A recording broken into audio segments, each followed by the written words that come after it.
Good evening students. हम लोग metallurgy chapter पढ़ रहे थे।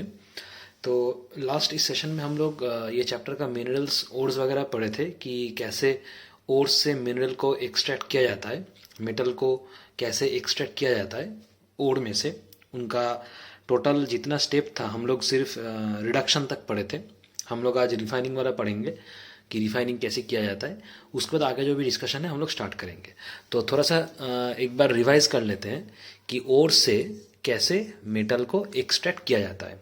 तो सबसे पहले जो मेन जो स्टेप था ओर से मेटल को निकालने का, पहला वाला स्टेप था, उसको पहले क्रशिंग और ग्राइंडिंग किया जाएगा। ठीक है, तो पहला वाला स्टेप था क्रशिंग एंड ग्राइंडिंग। ठीक है, उसके बाद दूसरा स्टेप क्रशिंग करने के बाद उसको कंसंट्रेटेड किया जाता था। तो दूसरा स्टेप होगा तुम्हारा कंसंट्रेशन। ठीक है, इसके बाद क्या था, इसके बाद उसको रोस्टिंग और कैल्सिनेशन करना होता है, जो बहुत ही इंपॉर्टेंट एक स्टेप था, रोस्टिंग एंड कैल्सिनेशन। ठीक है, इसके बाद क्या था, रोस्टिंग और कैल्सिनेशन के बाद इसको reduction to metal oxides, reduction कर दिया गया था, रिडक्शन टू मेटल ऑक्साइड। यहाँ तक हम लोग पढ़े थे लास्ट वीडियो में। उसके बाद हम लोग पढ़ेंगे रिडक्शन के बाद इसको रिफाइन करना पड़ेगा, जो भी इम्प्योरिटीज वगैरह है उसको निकालना पड़ेगा, और फाइनली रिफाइनिंग करने के बाद हम लोग को जो मिलेगा वही होगा हम लोगों का प्योर मेटल, प्योर मेटल। तो यही स्टेप इन्वॉल्व था। ठीक है, कैसे मेटल को एक्सट्रैक्ट किया जाएगा ओर में से। तो आज हम लोग रिडक्शन तक पढ़े थे, आज हम लोग रिफाइनिंग से पढ़ेंगे कि कैसे रिडक्शन करने के बाद उसको रिफाइनिंग करना पड़ेगा मेटल्स को। ठीक है, बहुत सारा डिस्कशन हुआ था उस दिन लास्ट वीडियो में। आज हम लोग रिफाइनिंग से पढ़ेंगे। तो देखो, रिफाइनिंग पढ़ने से पहले हम लोग देखेंगे कि मेटल एक्टिविटी सीरीज को थोड़ा सा एक बार बोलना पड़ेगा कि मेटल एक्टिविटी सीरीज क्या है, और रिडक्शन भी थोड़ा हम लोग बता देंगे। उसके बाद रिफाइनिंग में आएंगे। तो पहला हेडिंग करो रिडक्शन टू मेटल ऑक्साइड्स, ये थोड़ा बता देते हैं, उसके बाद रिफाइनिंग में आएंगे। Reduction to metal oxides, metal को रिफाइनिंग से पहले उसको मेटल का ऑक्साइड में कन्वर्ट करना जरूरी है। तो देखो तुम लोग का बुक में क्या लिखा हुआ है, अपना पेज ओपन करो, बुक का 7.7 हेडिंग देखो, 126 पेज। उसमें देखो लिखा हुआ है, आफ्टर रोस्टिंग और calcination the metal oxide is reduced by heating it, the metal oxide is reduced by heating it with reducing agents. ठीक है, अच्छा, the selection of reducing agent depends upon the position of the metal in the metal activity series. अब इसको जो reduce करना होगा metal को, metal oxide में जो रिड्यूस करोगे तो उसके लिए कुछ रिड्यूसिंग एजेंट का जरूरत है। कुछ रिड्यूसिंग एजेंट से हम लोग उसको रिड्यूस करेंगे।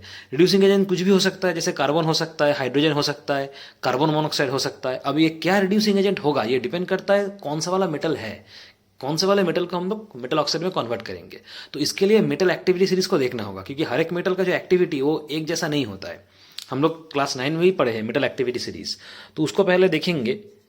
मेटल एक्टिविटी सीरीज के अनुसार हम लोग रिड्यूसिंग एजेंट चूज करेंगे। तो मेटल एक्टिविटी सीरीज में क्या था, एक मेटल्स को अरेंज कर दिया गया था। ठीक है, हाईली एक्टिव मेटल से लीस्ट एक्टिव मेटल की तरफ। तो ये मेटल क्या क्या था, सबसे पहले जो एक्टिव मेटल होगा वो सोडियम, तुम्हारा पोटाशियम।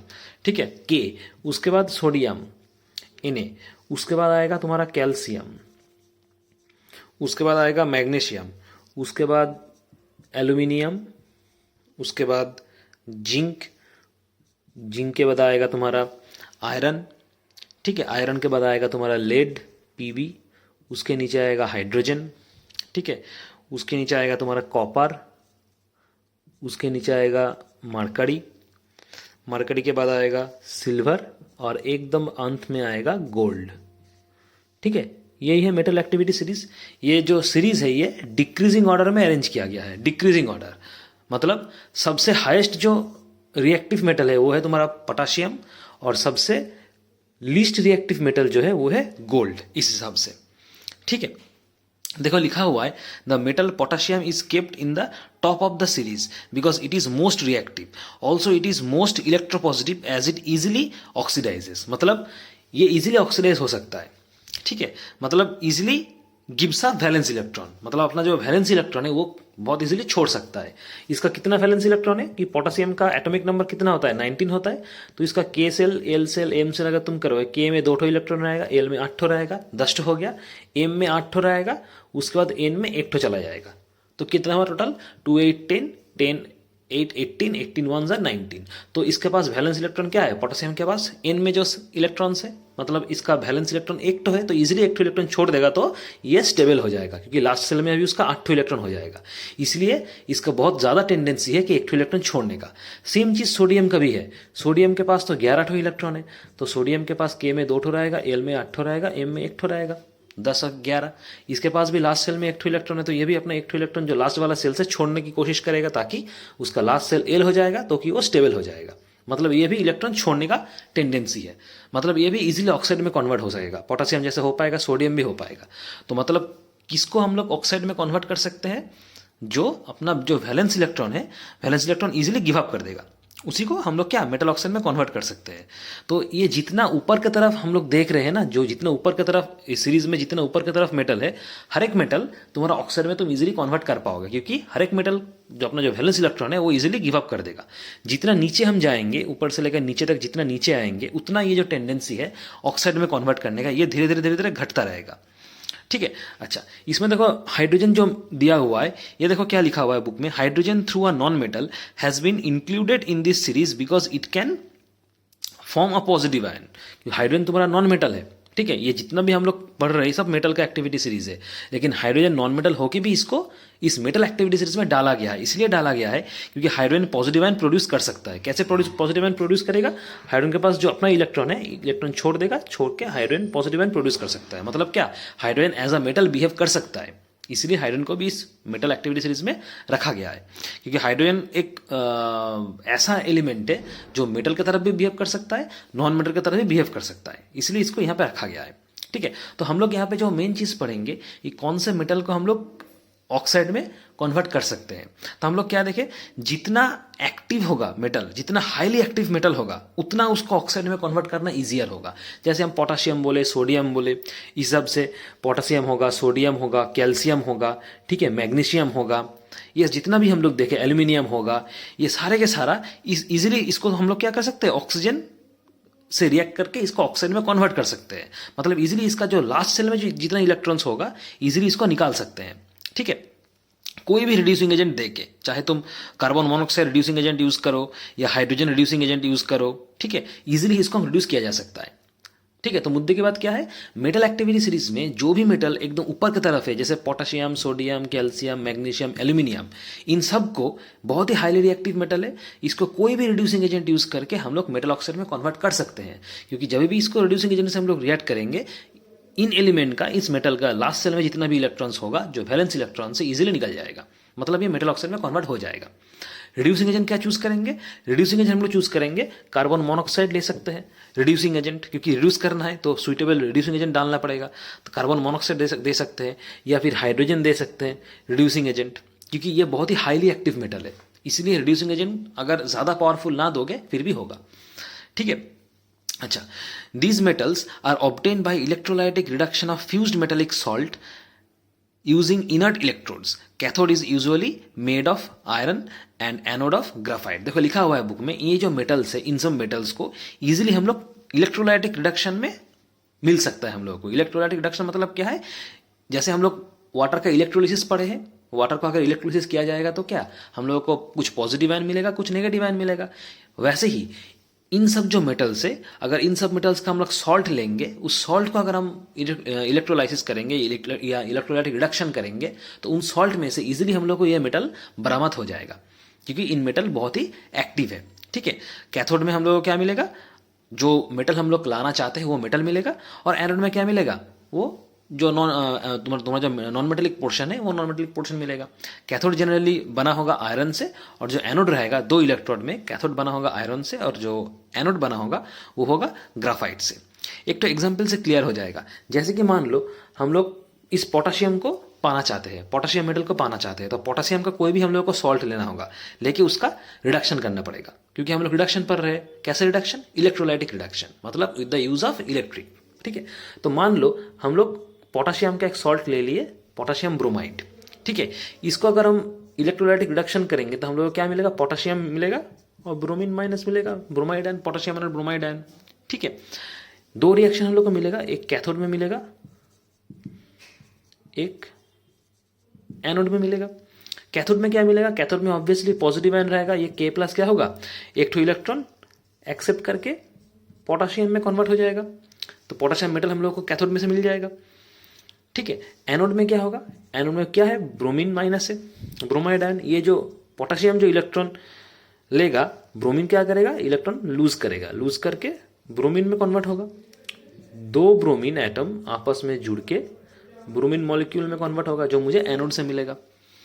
समझ में आ रहा है, इस तरीके से होता है। हम लोग अगर पोटाशियम चाहिए तो पोटाशियम का हम कोई भी सॉल्ट ले सकते हैं, चाहे वो पोटाशियम ब्रोमाइड हो, चाहे वो पोटाशियम क्लोराइड हो। इसके जगह हम Cl लेते Br के जगह तो भी होता, तो Br माइनस की जगह Cl माइनस आ जाता, बस बात एक ही है, ठीक है। अगर तुम्हें मान लो पोटाशियम नहीं चाहिए, अगर तुम्हें सोडियम चाहिए, सोडियम मेटल चाहिए, तो सोडियम का कोई सॉल्ट लेना होगा।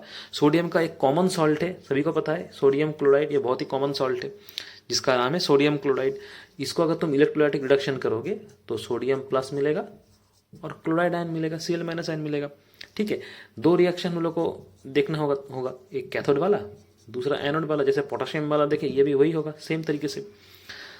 कैथोड में क्या मिलेगा, सोडियम प्लस, ये एक ठो इलेक्ट्रॉन लेके सोडियम मेटल में कन्वर्ट हो जाएगा, और एनोड में जो Cl माइनस है, ये एक ठो इलेक्ट्रॉन छोड़ के पहले Cl में आएगा क्लोरीन एटम, उसके बाद दो क्लोरीन एटम आपस में जुड़ के Cl2 में कन्वर्ट होगा, जो मुझे एनोड में से मिलेगा, ठीक है। तो हम लोग क्या देखें, जो भी हम लोगों को हाईली रिएक्टिव वाला जो मेटल्स है, ये अगर हम लोगों को चाहिए तो इजीली हम लोग इन मेटल का अगर इलेक्ट्रोलाइटिक रिडक्शन कर देंगे कोई भी सुइटेबल एजेंट लेके, तो हम लोग को वो मेटल मिल जाएगा। हम लोग को सिर्फ करना क्या होगा, जो भी मेटल हम लोग को चाहिए, जो हाईली रिएक्टिव मेटल जो ऊपर की तरफ है एक्टिविटी सीरीज में, उन सब मेटल का सॉल्ट लेना पड़ेगा। उस सॉल्ट को हम लोगों को इलेक्ट्रोलाइटिक रिडक्शन करना पड़ेगा, तो ही हम लोगों को उस मेटल मिल जाएगा, कैथोड में से वो मेटल मिल जाएगा, ठीक है। अच्छा, उसके बाद देखो लिखा हुआ है नेक्स्ट पेज में, reactive metals cannot be extracted from their aqueous salt solutions by electrolysis as they can react with water। मतलब अगर हम लोग को ये रिएक्टिव मेटल्स चाहिए, ये potassium, sodium, calcium, magnesium, aluminium, जो एकदम एक्टिविटी सीरीज के ऊपर की तरफ जो मेटल है, इन सब मेटल को अगर हम लोगों को चाहिए होता है तो इसको हम लोगों को कभी भी एक्वास सॉल्ट सॉल्यूशन में लेके नहीं मिल सकता। मतलब इन सब सॉल्ट का अगर हम एक्वास सॉल्यूशन लेके उसको इलेक्ट्रोलाइटिक रिडक्शन करेंगे तो ये मेटल हम लोग को नहीं मिलेगा, क्योंकि एक्वास सॉल्यूशन मतलब क्या, पानी मिलावट हुआ है और पानी के साथ ये सब रिएक्ट हो जाएगा। इसीलिए हम लोगों को अगर एक्वास सॉल्यूशन ये वाला हम लोग लेंगे, मेटल लेंगे, इस मेटल का एक्वास सॉल्यूशन हम लोग लेंगे, तो कभी भी हम लोग को ये मेटल इलेक्ट्रोलाइटिक रिडक्शन प्रोसेस में नहीं मिलेगा, क्योंकि एक्वास सॉल्यूशन मतलब उसमें पानी डाला हुआ है और पानी इसके साथ रिएक्ट हो जाएगा, क्योंकि ये सब मेटल बहुत ही हाईली रिएक्टिव है, तो पानी के साथ भी रिएक्शन हो जाएगा, तो ये मेटल हम लोग को नहीं मिलेगा। इसलिए हमेशा इन सब मेटल अगर हम लोगों को चाहिए जो हाईली रिएक्टिव मेटल है, इनका हम लोगों को कोई भी सॉल्ट लेना होगा, उस सॉल्ट को इलेक्ट्रोलाइटिक रिडक्शन करेंगे तो ही हम लोगों को कैथोड में से जो मेटल हम लोगों को चाहिए हम लोगों को मिल जाएगा, ठीक है। तो ये हो गया हम लोग को अगर ऊपर की तरफ मेटल वाला चाहिए, तो मेटल एक्टिविटी सीरीज का जो ऊपर की तरफ मेटल है, जो हाईली रिएक्टिव मेटल है, ये अगर हम लोग को चाहिए तो कैसे हम लोग को मिलेगा, by electrolytic reduction of their salts, ठीक है। ऐसे हम लोग को रिडक्शन करके मिलेगा। सेकंड कैटेगरी क्या है, सेकंड कैटेगरी है जो मेटल्स एकदम मिडिल की तरफ है, मतलब मेटल एक्टिविटी सीरीज का जो मिडिल की तरफ जो मेटल है, मिडिल की तरफ मतलब क्या, जैसे कि ये जिंक हो गया, एकदम मिडिल में है मेटल एक्टिविटी सीरीज का, ना तो एकदम ऊपर की तरफ ना तो एकदम नीचे की तरफ, एकदम मिडिल की तरफ है, ठीक है। उसके बाद आयरन हो गया, लेड हो गया, ठीक है। उसके बाद तुम्हारा ये कॉपर हो गया, ठीक है। ये सब जो मेटल है, जिंक, आयरन, लेड, कॉपर, ये सब मिडिल की तरफ है, मतलब एकदम बीच का एलिमेंट है एक्टिविटी सीरीज का।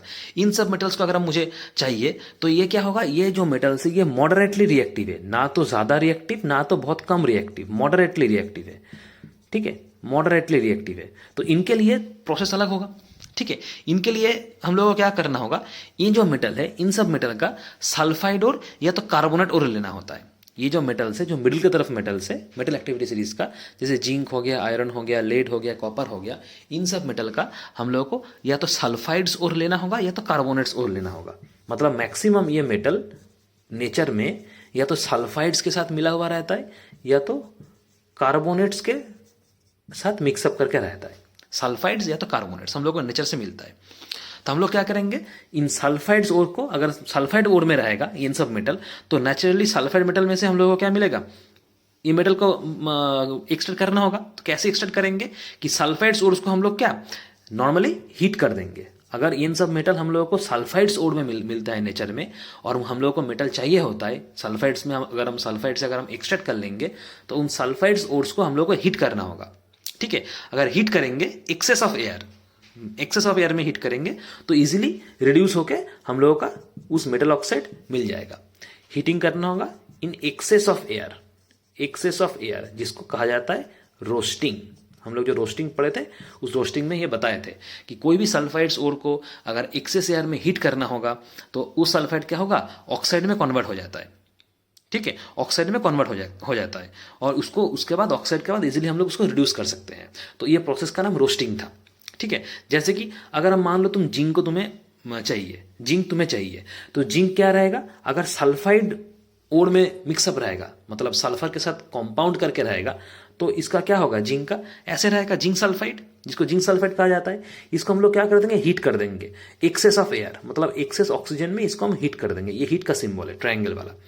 बैलेंस करने के लिए इसको 2 देना पड़ेगा। तो क्या होगा, ये इजीली मेटल ऑक्साइड में कन्वर्ट हो जाएगा। मतलब ZnS से हम लोग को क्या जिंक ऑक्साइड मिल जाएगा, ZnO। सल्फाइड वाला क्या ऑक्साइड में कन्वर्ट हो जाएगा और क्या मिलेगा, सल्फर डाइऑक्साइड। ठीक है, समझ में आ गया। अगर इन सब मेटल ये जैसे जिंक के लिए एप्लीकेबल है, ये आयरन के लिए भी होगा, लेड के लिए भी होगा, कॉपर के लिए भी होगा, सेम। ठीक है, अगर सल्फाइड्स में है तो मुझे उसको पहले हीट करके in excess of air oxide में कन्वर्ट करना पड़ेगा। उसके बाद हम लोग ऑक्साइड को रिड्यूस करके मेटल को कलेक्ट कर सकते हैं।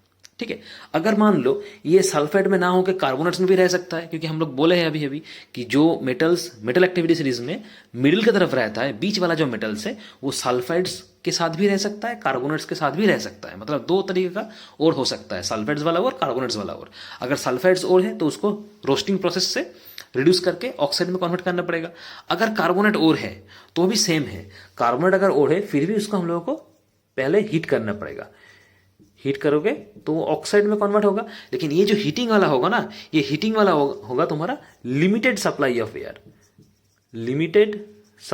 एयर, एक्सेस एयर नहीं होगा। जैसे रोस्टिंग में एक्सेस एयर था, ये कार्बोनेट्स और अगर रहेगा तो उसको अगर तुम ऑक्साइड में कन्वर्ट करोगे तो हीट जब करोगे तो जो एयर रहेगा वो लिमिटेड सप्लाई ऑफ एयर होगा, एक्सेस एयर नहीं रहेगा, लिमिटेड सप्लाई ऑफ एयर रहेगा। करोगे तो ये ऑक्साइड में कन्वर्ट हो जाएगा। इसका नाम था क्या, कैल्सिनेशन। इस प्रोसेस का नाम था कैल्सिनेशन। मतलब अगर कार्बोनेट्स और है, इन सब मेटल में से कोई भी अगर कार्बोनेट्स और है तो उसको कैल्सिनेशन प्रोसेस में तुम ऑक्साइड में कन्वर्ट कर सकते हो। जैसे जिंक वाला ही हम दिखाते हैं, जैसे जिंक, ये जिंक अगर कार्बोनेट और रहता है मतलब क्या रहेगा, CO3, ZnCO3, जिंक कार्बोनेट जिसका नाम है। ठीक है, इसको हम लोग हीट करेंगे, लिमिटेड सप्लाई ऑफ एयर, मतलब कोई ऑक्सीजन वगैरह नहीं रहेगा, तो ये भी क्या ऑक्साइड में कन्वर्ट हो जाएगा, zinc oxide plus carbon dioxide.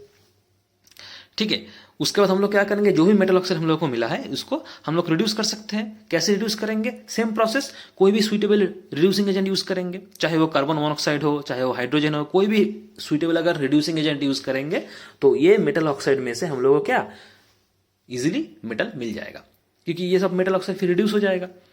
समझ में आ रहा है। जैसे कि अगर ये मान लो तुम जिंक ऑक्साइड जो हम लोग को मिला है, रोस्टिंग में भी जिंक ऑक्साइड मिला है, कैल्सिनेशन में भी हम लोग को जिंक ऑक्साइड मिला है, तो ये सिर्फ जिंक का नहीं, जिंक का भी होगा, आयरन का भी होगा, लेड का भी होगा, कॉपर का भी होगा, जो भी बीच में है मेटल एक्टिविटीज का बीच वाला जो एलिमेंट है। ठीक है, सब में ये होगा। रोस्टिंग से भी कर सकते हैं, कैल्सिनेशन से भी कर सकते हैं।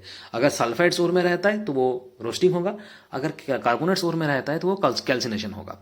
इसके बाद हम लोग को जो मेटल ऑक्साइड मिलेगा, इन मेटल ऑक्साइड को हम लोग क्या सुइटेबल रिड्यूसिंग एजेंट यूज करके हम लोग मेटल को निकाल सकते हैं।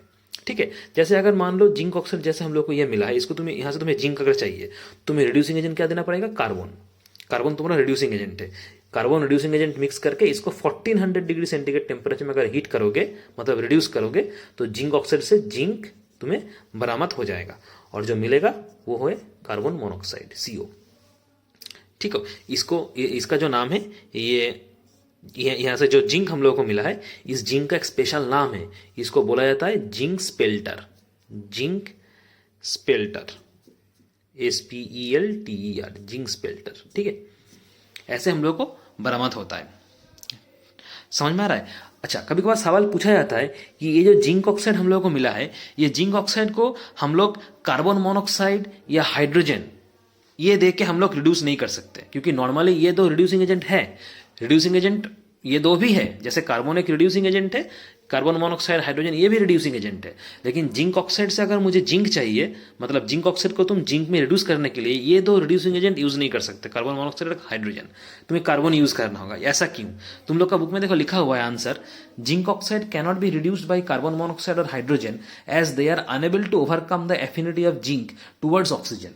मतलब ये जो जिंक मेटल है इसका ऑक्सीजन के तरफ एक हाईली मतलब अट्रैक्टेड है, बहुत ही जिंक ऑक्सीजन की तरफ बहुत ही हाईली अट्रैक्टेड एलिमेंट है, ऑक्सीजन से बहुत ही उसका लगाव है।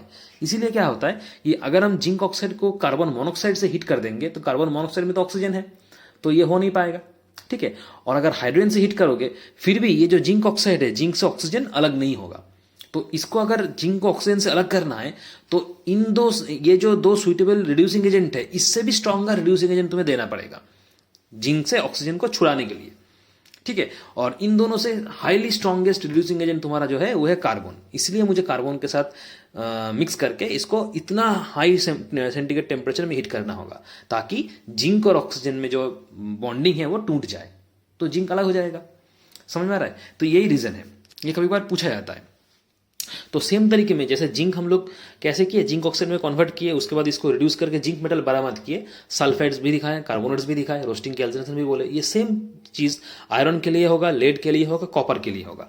मतलब ये आयरन, लेड और कॉपर तीनों ही हम लोग क्या पहले ऑक्साइड में कन्वर्ट करेंगे, उसके बाद ऑक्साइड से रिड्यूस करके मेटल्स हम लोग को मिल जाएगा, ठीक है।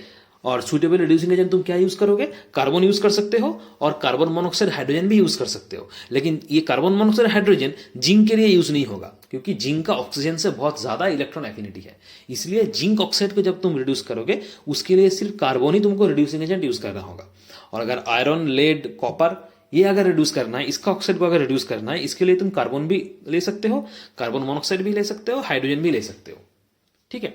तो ये हो गया तुम्हारा ये सेकेंड कैटेगरी, जो मेटल रिएक्टिविटी सीरीज का बीच में जो एलिमेंट्स है उसको कैसे तुम लोग रिड्यूस करोगे। और एक एग्जांपल से दिखा देते हैं, जिंक वाला जैसे दिखाए, और एक तो दिखा देते हैं। जैसे अगर मान लो तुम्हें आयरन वाला चाहिए, ठीक है, आयरन वाला ऑक्साइड, आयरन को कैसे रिड्यूस करोगे? मान लो तुम्हें एफीओ आयरन ऑक्साइड मिला है, तो आयरन को कैसे रिड्यूस करना है? जैसे आयरन को रिड्यूस करोगे इसके लिए तुम क्या कार्बन भी यूज कर सकते हो, ठीक है, रिड्यूसिंग एजेंट। इसके लिए तुम कार्बन मोनोक्साइड ये भी यूज कर सकते हो, या तो हाइड्रोजन ये भी यूज कर सकते हो, कोई पाबंदी नहीं है। सेम चीज लेड के लिए भी होगा, कॉपर के लिए भी होगा। रिएक्शन करो, हीट करो, इसको हीट करना होता है, हर एक को हीट करोगे तो ये जो ऑक्साइड है ऑक्साइड अलग हो जाएगा, तुम्हें मिल जाएगा आयरन मेटल जो तुम्हें चाहिए, ठीक है। इसके लिए क्या मिलेगा? Fe plus CO2। इसके लिए क्या मिलेगा? Fe प्लस पानी, ठीक है। ये सेम चीज लेड के लिए भी होगा, कॉपर के लिए भी होगा, ठीक है। तो हम लोग क्या देखे? हम लोग देखे कि मेटल एक्टिविटी सीरीज के ऊपर की तरफ जो मेटल्स है, जो हाईली रिएक्टिव मेटल है, ठीक है, इन सब मेटल्स को रिड्यूस करने में तुम्हें कार्बन मोनोक्साइड और हाइड्रोजन रिड्यूसिंग एजेंट का जरूरत होता है, ठीक है। और जो बीच की तरफ जो है metals, zinc, iron, lead, copper, इन सब के लिए तुम्हें कार्बन का जरूरत होगा रिड्यूसिंग एजेंट, और कार्बन मोनोक्साइड हाइड्रोजन का भी जरूरत होगा, ठीक है। लेकिन जो प्रोसेस है रिड्यूस करने का वो अलग है। जैसे इन सब मेटल्स के लिए रिड्यूस करना है तो तुम्हें इलेक्ट्रोलाइटिक रिडक्शन करना होता है, ठीक है। इन सब मेटल्स को रिड्यूस करने के लिए तुम्हें रोस्टिंग या कैल्सिनेशन करना पड़ता है, ठीक है। समझ में आ रहा है? अब आते हैं एकदम थर्ड कैटेगरी, जो एकदम नीचे की तरफ है, मतलब मेटल एक्टिविटी सीरीज का जो एकदम नीचे की तरफ है, जो एकदम ही ज्यादा रिएक्टिव नहीं है, उसके लिए तुम कैसे रिड्यूस करके उसको कलेक्ट करोगे, ठीक है। देखो ये जो मेटल्स वगैरह है, मरकरी, सिल्वर, गोल्ड, ये तीनों एकदम मेटल एक्टिविटी सीरीज का नीचे की तरफ मेटल्स है, ठीक है। तो बहुत ही लेस रिएक्टिव है ये, ठीक है। इन सब ऑक्साइड्स को हम लोग इजीली रिड्यूस कर सकते हैं, ठीक है। इसके लिए कोई भी रिड्यूसिंग एजेंट का जरूरत नहीं होगा, नॉर्मल हीट कर देंगे तो रिड्यूस हो जाएगा, अलग से कोई रिड्यूसिंग एजेंट डालने का जरूरत नहीं है, क्योंकि ये जो मेटल्स वगैरह है जो एकदम नीचे की तरफ मेटल्स है एक्टिविटी सीरीज का, एकदम ही कम रिएक्टिव है, इतना ज्यादा स्ट्रॉन्ग रिएक्टिव नहीं है। इसलिए इन तीनों मेटल को इजीली रिड्यूस किया जा सकता है, सिर्फ हीट कर देंगे तो रिड्यूस हो जाएगा, अलग से रिड्यूसिंग एजेंट अप्लाई करने का जरूरत नहीं है, ठीक है। जैसे पहला वाला एग्जांपल दिखाता है, जैसे मरकरी, ठीक है, Hg। ये मरकरी जनरली मिलता है, और हम लोगों को नेचर में ये मरकरी जनरली मिलता है एज अ सल्फाइड फॉर्म में, HgS, इन सब फॉर्म में मिलेगा, ठीक है। तो इन HgS से हम लोग को Hg कैसे मिलेगा? पहले इसको हम लोग हीट कर देंगे तो क्या, ये जो मरकरी है, मतलब मर्क्यूरिक सल्फाइड HgS, ये रिड्यूस हो जाएगा। कैसे हीट करोगे? 2HgS इसको 3 ऑक्सीजन के प्रेजेंस में हीट करना होगा। अगर करेंगे तो ये क्या HgS से ये HgO में कन्वर्ट हो जाएगा, मर्क्यूरिक ऑक्साइड में कन्वर्ट हो जाएगा, प्लस सल्फर डाइऑक्साइड। इसके लिए अलग से कोई रिड्यूसिंग एजेंट का हम लोग को यूज करने का जरूरत नहीं है, ठीक है। उसके बाद ये जो मेटल ऑक्साइड है इसको वापस फर्दर तुम हीट कर दोगे, हीट कर देंगे तो क्या हम लोग को यहां से Hg मिल जाएगा, अलग हो जाएगा, ये ऑक्सीजन अलग हो जाएगा। इसको हीट करना होगा अबव 300 डिग्री सेंटीग्रेड हम लोग हीट कर देंगे, अबव 300 डिग्री सेंटीग्रेड हम लोग हीट कर देंगे तो हम लोग को मिल जाएगा। तो देखो सिर्फ हीट करने से ही हो जाएगा, अलग से कुछ करने का जरूरत नहीं है, क्योंकि ये सब बहुत ही कम रिएक्टिव मेटल है, इसके लिए उतना कॉम्प्लिकेटेड नहीं है। तो ये जो प्रोसेस है ये मरकरी के लिए भी एप्लीकेबल होगा, सिल्वर के लिए एप्लीकेबल है, गोल्ड के लिए भी एप्लीकेबल है, ठीक है। समझ में आ रहा है? जैसे अगर मान लो कि सिल्वर चाहिए, तो सिल्वर हम लोग को नेचर में कैसे मिलता है? सिल्वर नेचर में normally as a silver oxide ही मिलता है, ठीक है। तो इसको हम लोग क्या करेंगे, सिल्वर ऑक्साइड को हीट कर देंगे। कितना टेम्परेचर में? वही same above 300 degree centigrade temperature में हीट कर देंगे। हीट कर दोगे तो यहां से हम लोगों को क्या सिल्वर मिल जाएगा, 4Ag प्लस O2 मिल गया सिल्वर, ठीक है। तो एज अ होल हम लोग क्या पढ़े? कि मेटल ऑक्साइड को अगर तुम्हें रिड्यूस करना है तो पहले मेटल एक्टिविटी सीरीज को ठीक से जानना होगा। मेटल एक्टिविटी सीरीज 3 पार्ट में डिवाइड है। पहला वाला पार्ट जो बहुत ही हाईली रिएक्टिव मेटल है, जो एकदम ऊपर की तरफ होता है। उसके बाद सेकंड पार्ट बीच वाला मेटल्स जो मीडियम रिएक्टिव है, मॉडरेटली रिएक्टिव है, उसके लिए अलग है। और एकदम लास्ट पार्ट जो एकदम नीचे की तरफ मेटल है, जो लेस रिएक्टिव है। अगर मेटल एक्टिविटी सीरीज को ऊपर की तरफ मेटल तुम्हें रिड्यूस करना है, उसके लिए तुम्हें रिड्यूसिंग एजेंट यूज करना पड़ेगा, स्ट्रॉन्ग रिड्यूसिंग एजेंट, ठीक है। क्योंकि ये मेटल बहुत ही हाईली एक्टिव है। क्या रिड्यूसिंग एजेंट डालना पड़ेगा? या तो कार्बन मोनोऑक्साइड या तो हाइड्रोजन, ठीक है। बीच में जो मेटल्स है इसको अगर रिड्यूस करना है, इसके लिए तुम्हें बहुत ही ऐसा रिड्यूसिंग एजेंट देना पड़ेगा जो इतना स्ट्रांग नहीं है, मॉडरेट स्ट्रांग होने से ही चलेगा। उसके लिए तुम कार्बन ले सकते हो रिड्यूसिंग एजेंट, या तो कार्बन मोनोऑक्साइड हाइड्रोजन भी ले सकते हो, ठीक है। और थर्ड कैटेगरी एकदम नीचे की तरफ जो मेटल्स रहता है, जो कि लेस रिएक्टिव मेटल है, उसके लिए कोई रिड्यूसिंग एजेंट का जरूरत ही नहीं है। नॉर्मल हीट कर दोगे तो वो रिड्यूस हो जाएगा, ठीक है। ये है कैसे हम लोग डिफरेंट मेटल को डिपेंड करता है कि मेटल का एक्टिविटी कैसा है, कैसा रिएक्टिव है वो मेटल, उस हिसाब से हम लोग इसको रिड्यूस करके मेटल को कलेक्ट करेंगे। तो ये हो गया तुम्हारा रिडक्शन वाला पार्ट, ठीक है। अब हम लोग नेक्स्ट पार्ट में चलेंगे, वो होगा रिफाइनिंग ऑफ मेटल्स। कैसे मेटल्स को रिफाइन करेंगे? देखो रिडक्शन में हम लोग क्या किए थे, मेटल को मेटल ऑक्साइड में कन्वर्ट किए थे, ठीक है। अब उस मेटल ऑक्साइड से हम लोग को मेटल चाहिए, ठीक है। तो रिफाइनिंग बेसिकली क्या है? रिफाइनिंग बेसिकली है कि मेटल को प्यूरिफाई करना, ठीक है। क्योंकि इसका पहले वाला स्टेप क्या था? रिडक्शन स्टेप था। रिडक्शन में हम लोग को क्या मिला था? मेटल ऑक्साइड मिला था, ठीक है। तो उस मेटल ऑक्साइड को, या फिर उसको क्रूड मेटल भी कहा जाता है, मेटल ऑक्साइड या फिर क्रूड मेटल, उसको तुम कैसे प्यूरिफाई करके मेटल लाओगे, उसको प्यूरिफाई कैसे करोगे, मतलब इंप्योरिटी को रिमूव कैसे करोगे, वही है तुम्हारा रिफाइनिंग, ठीक है। तो बेसिकली ये क्या है refining? It is the process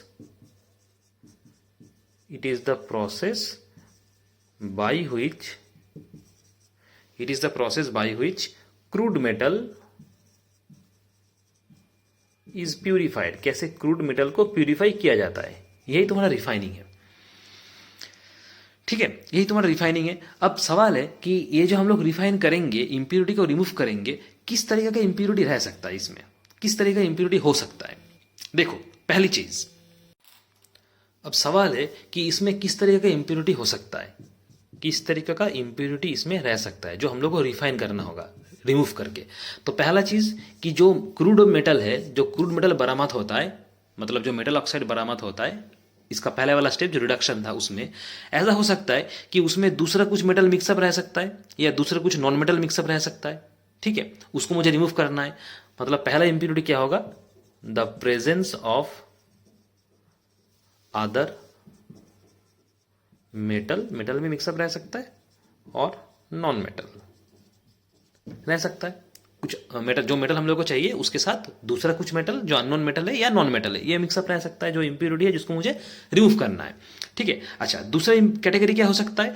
दूसरा कैटेगरी हो सकता है कि कुछ ऑक्साइड सल्फाइड ये आ जाए, पूरी तरीके से हम लोग जो रिडक्शन किए थे वो प्रॉपरली नहीं हुआ है, जो ऑक्साइड वगैरह सल्फाइड वगैरह था, जिस प्रोसेस में हम लोग उसको रिड्यूस किए थे पहले वाले स्टेप में, हो सकता है थोड़ा बहुत ऑक्साइड, थोड़ा बहुत सल्फाइड जो कि अनरिड्यूस्ड है वो रह जाएगा, ये भी हो सकता है। तो ये सेकंड इंप्योरिटी हो सकता है। अनरिड्यूस्ड ऑक्साइड्स और सल्फाइड्स, ठीक है, यह रह सकता है ऑफ द मेटल, ये रह सकता है, ठीक है। तो ये इंप्योरिटी को रिमूव करना जरूरी है, इसलिए हम लोग ये रिफाइनिंग वाला मेथड पढ़ेंगे, ठीक है। अच्छा, अब ये जो रिफाइनिंग मेथड है, मतलब जिसको प्यूरिफिकेशन भी कहा जाएगा क्योंकि वन टाइप ऑफ प्यूरिफाई है, ठीक है, ये डिपेंड करता है कुछ कुछ फैक्टर के ऊपर। मतलब ये रिफाइनिंग जो प्यूरिफिकेशन कौन से फैक्टर्स के ऊपर डिपेंड करता है। पहला वाला जो फैक्टर जिसके ऊपर ये रिफाइनिंग डिपेंड करेगा वो होगा मेटल का नेचर कैसा है, किस तरह का मेटल है, हाईली रिएक्टिव मेटल है कि कम रिएक्टिव मेटल है, इसके ऊपर डिपेंड करेगा प्यूरिफिकेशन। मतलब पहला होगा nature of the metal. Second factor किसके ऊपर डिपेंड करेगा, ये प्यूरिफिकेशन। सेकंड फैक्टर है जो इंप्योरिटी प्रेजेंट है उसका नेचर कैसा है, वो कितना स्ट्रांग है, उस हिसाब से हम लोग प्यूरिफाई को और मॉडिफाई करेंगे। तो सेकंड वाला फैक्टर होगा nature of the impurities present in the metal। तीसरा वाला स्टेप है, मतलब जो फैक्टर है वो होगा तुम किस पर्पस के लिए इसको रिफाइन कर रहे हो, मतलब तुम्हारा पर्पस क्या है, क्यों रिफाइन कर रहे हो, ठीक है। मतलब इसका यूज क्या होगा, मेटल का जो तुम रिफाइन करोगे मेटल का यूज क्या होगा, ठीक है। तो तीसरा वाला फैक्टर होगा प्यूरिफिकेशन का पर्पस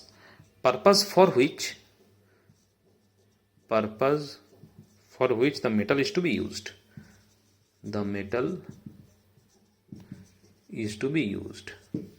ये तीसरा फैक्टर होगा, ठीक है।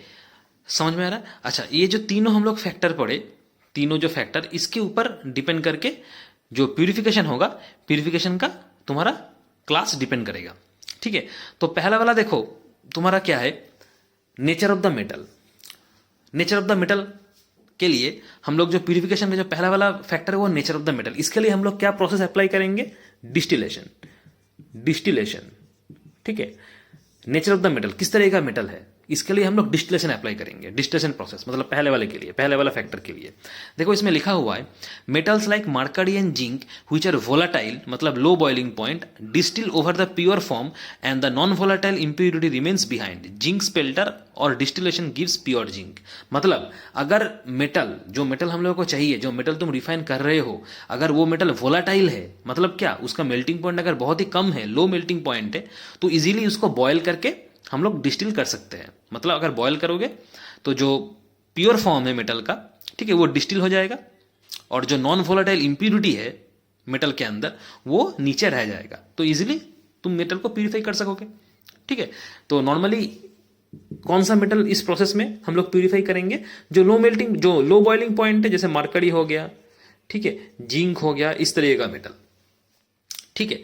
अच्छा, दूसरा वाला अगर इंप्योरिटी का नेचर कैसा है, इसको देखने के लिए हम लोग जो प्रोसेस अप्लाई करेंगे वो है लिक्विडेशन।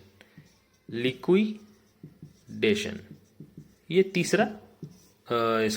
दूसरा जो फैक्टर था नेचर ऑफ द इंप्योरिटी, इसके लिए हम लोग करेंगे लिक्विडेशन, मतलब रिफाइनिंग का ही दूसरा एक प्रोसेस, लिक्विडेशन।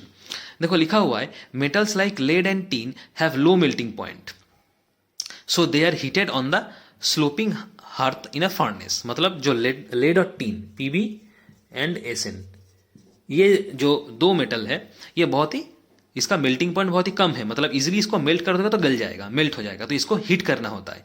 देखो बुक में एक डायग्राम दिया हुआ है, एक बर्थ के ऊपर, मतलब फर्नेस के ऊपर रख के इसको हीट करना होगा, तो ये गल जाएगा। ये लेड और टीन क्या होगा, मेल्टिंग पॉइंट कम है, तो इजीली हीट करोगे तो ये मेल्ट हो जाएगा। जो मोल्टेन और फ्यूज्ड मेटल मिलेगा वो फ्लो होके नीचे आ जाएगा और पीछे क्या, इंप्योरिटी रह जाएगा, क्योंकि इंप्योरिटी तो मेल्ट नहीं होगा ना। जो लेड और टीन ओरिजिनल मेटल है मिक्सचर में, वही मेल्ट हो जाएगा, क्योंकि मेल्टिंग पॉइंट तो इन दोनों का कम है, तो मेल्ट करोगे तो ये मेल्ट होके इजीली क्या, ऐसे फ्लो होके नीचे आ जाएगा और पीछे क्या, इंप्योरिटी रह जाएगा। तुम नीचे कंटेनर रख के प्योर मेटल को कलेक्ट कर सकते हो, तो इसको कहा जाता है लिक्विडेशन, मतलब मेटल को लिक्विड में कन्वर्ट कर देना, ठीक है। अच्छा, तीसरा वाला जो हम लोग पढ़े, purpose for which the metal is to be use, किस पर्पस के लिए हम लोग मेटल यूज करेंगे, ठीक है। तो इसके लिए हम लोग करेंगे इलेक्ट्रो रिफाइनिंग, ठीक है। इलेक्ट्रो रिफाइनिंग, देखो क्या लिखा हुआ है इलेक्ट्रो रिफाइनिंग में, in this method an electrolytic cell is used which utilises electrical energy to drive a chemical reaction. मतलब ये जो इलेक्ट्रो रिफाइनिंग है वो कुछ इलेक्ट्रोलिसिस की तरह होता है। जैसे हम लोग पढ़े ना कि हाईली रिएक्टिव जो मेटल होगा, जो अभी अभी थोड़ी देर पहले पढ़े हैं मेटल एक्टिविटी सीरीज का, जो ऊपर की तरफ मेटल से, उसके लिए हम लोग को क्या इलेक्ट्रोलाइट रिडक्शन करना होगा, करके मेटल को अलग करना होता है। ठीक है, वो स्टेप था, वो प्रोसेस था। तो कुछ इस तरीके होता है। तो इस इलेक्ट्रो रिफाइनिंग प्रोसेस में क्या है, इलेक्ट्रोलाइटिक सेल का यूज किया जाएगा जो इलेक्ट्रिकल एनर्जी को यूज करेगा, इलेक्ट्रिकल एनर्जी को यूटिलाइज करेगा, करके केमिकल रिएक्शन करेगा। ठीक है, this electrolytic cell has 3 component. ये इलेक्ट्रोलाइटिक सेल का तीनों कंपोनेंट रहेगा जो इलेक्ट्रोलाइटिक सेल यूज होगा। एक रहेगा इलेक्ट्रोलाइट, ठीक है, दूसरा होगा तुम्हारा इलेक्ट्रोड जो कि कैथोड और एनोड वगैरह है, ठीक है, और तीसरा वाला जो रहेगा वो होगा तुम्हारा कैथोड एनोड वाला। मतलब पहला जो इंफॉर्मेशन हम लोग को मिलेगा ये इलेक्ट्रोलाइटिक सेल में, वो पहला कंपोनेंट तुम्हारा होगा इलेक्ट्रोलाइट, ठीक है, और दूसरा वाला होगा इलेक्ट्रोड। इलेक्ट्रोड का एक होगा तुम्हारा कैथोड, एक होगा एनोड, कुल मिला के 3 ठो। ठीक है, तो 3 ठो पार्ट है, 3 ठो कंपोनेंट है इलेक्ट्रोलाइटिक रिफाइनिंग का। उसके बाद देखो लिखा हुआ है the impure metal is made at the anode while the thin sheet of pure metal is made at the cathode. मतलब जो इम्प्योर मेटल है जिसको तुम रिफाइन करना चाहते हो उसको तुम्हें एनोड में लेना पड़ेगा, और thin sheet of pure metal का पतला सा शीट वो कैथोड में लेना होगा। अब जब भी हम लोग ये इलेक्ट्रो रिफाइनिंग प्रोसेस स्टार्ट करेंगे, थोड़ा सा एसिड डालना पड़ेगा कंटेनर में। ठीक है, एसिड इसलिए डाला जाता है ताकि इलेक्ट्रॉन्स और सॉल्यूशन में आएगा तो इजीली इलेक्ट्रिसिटी फ्लो कर सकता है। मतलब जो मेटल है, इम्प्योर मेटल है, वो इजीली मेल्ट होकर प्योर मेटल में मिल जाएगा। ठीक है, और 2 रिएक्शन यहां से हम लोग को मिलेगा, कैथोड वाला और एनोड वाला। एनोड में क्या मिलेगा, एनोड में तुम्हें जो इम्प्योर मेटल था वो एनोड था, ठीक है, वहां से इंप्योरिटी रिमूव हो जाएगा। मतलब जो प्योर मेटल है वो तुम्हें कैथोड में जाके मिलेगा, क्योंकि जो इंप्योरिटीज वगैरह है इलेक्ट्रो रिफाइनिंग प्रोसेस में, वो इंप्योरिटी क्या एनोड से होके कैथोड की तरफ चला जाएगा। समझ में आ रहा है? तो एनोड वाला रिएक्शन एक पढ़ेंगे यहां पे, और एक कैथोड वाला रिएक्शन पढ़ेंगे। कैथोड में क्या होगा, अगर मान लो मेटल एम है, कोई भी मेटल, तो क्या इलेक्ट्रॉन लूज कर देगा। मान लो n इलेक्ट्रॉन्स लूज किया है, तो क्या होगा, जितना इलेक्ट्रॉन लूज करेगा उतना पॉजिटिव चार्ज रहेगा, क्योंकि इलेक्ट्रॉन लूज कर रहा है। और कैथोड में क्या होगा, यही n electrons, number of electron जो भी है वो एक्सेप्ट करके मेटल में कन्वर्ट हो जाएगा। तो ये तुम्हारा मेटल कहां से मिलेगा, एनोड में से कैथोड में से मिल जाएगा। ये कैथोड होगा, ये वाला, ये कैथोड में से मिल जाएगा, ये एनोड होगा। मतलब जो प्योर मेटल है वो हम लोगों को कैथोड में से मिल जाएगा। ठीक है, तो इस तरीके से हम लोग कलेक्ट कर सकते हैं। अब सवाल है किस तरीके का मेटल कलेक्ट किया जाएगा इस इलेक्ट्रो रिफाइनिंग प्रोसेस में। इस इलेक्ट्रोलाइटिक रिफाइनिंग प्रोसेस में हम लोग कलेक्ट कर सकते हैं कॉपर मेटल, उसके बाद सिल्वर, ठीक है, Ag, उसके बाद मान लो गोल्ड, उसके बाद मान लो निकेल, उसके बाद मान लो एल्यूमिनियम, उसके बाद जिंक। इस तरह का मेटल कलेक्ट किया जा सकता है। ठीक है, तो ये टोटल प्यूरिफिकेशन का तुम्हारा स्टेप हो गया। पहला वाला नेचर ऑफ द मेटल के लिए हम लोग डिस्टिलेशन करेंगे, ठीक है, अगर लो वोलेटाइल मेटल है तो। उसके बाद लिक्विडेशन, मतलब जिसका मेल्टिंग पॉइंट कम है जिस मेटल्स वगैरह का। उसके बाद इलेक्ट्रोलाइटिक रिफाइनिंग। ठीक है, तो ये टोटल तुम्हारा रिफाइनिंग प्रोसेस कंप्लीट हुआ। ठीक है, इसके बाद हम लोग क्या करेंगे, प्योर मेटल कलेक्ट कर लेंगे। ठीक है, तो ये तुम्हारा टोटल पार्ट था कि कैसे मेटल को एक्सट्रैक्ट किया जा सकता है ओर में से। ठीक है, ये 2 ही हम लोगों को स्टेप बाकी था। रिडक्शन वाला थोड़ा सा हम लोग डिस्कस किए थे पिछले वाले वीडियो में, आज पूरा कंप्लीट हो गया रिडक्शन। और जो लास्ट वाला स्टेप था रिफाइनिंग, इसके बाद हम लोग को रिफाइनिंग करने के बाद प्योर मेटल बरामद हो जाएगा। ठीक है, इसके बाद तुम लोगों का जो नेक्स्ट पार्ट है, ये सेकंड पार्ट था, ये खत्म हो गया इस चैप्टर का। इसके बाद थर्ड वाला जो पार्ट है, थर्ड वाला पार्ट में तुम लोगों का दिया है कुछ मेटल है कैसे एक्सट्रैक्ट किया जाता है वो दिया हुआ है। ठीक है, कुछ मेटल दिया हुआ है, स्पेशली इंपॉर्टेंट जो है वो एल्यूमिनियम मेटल है जो तुम लोग का सिलेबस में है। ठीक है, और भी 2-3 तरह का मेटल है, वो हम लोग नेक्स्ट वीडियो में डिस्कस करेंगे। ठीक है, थैंक यू।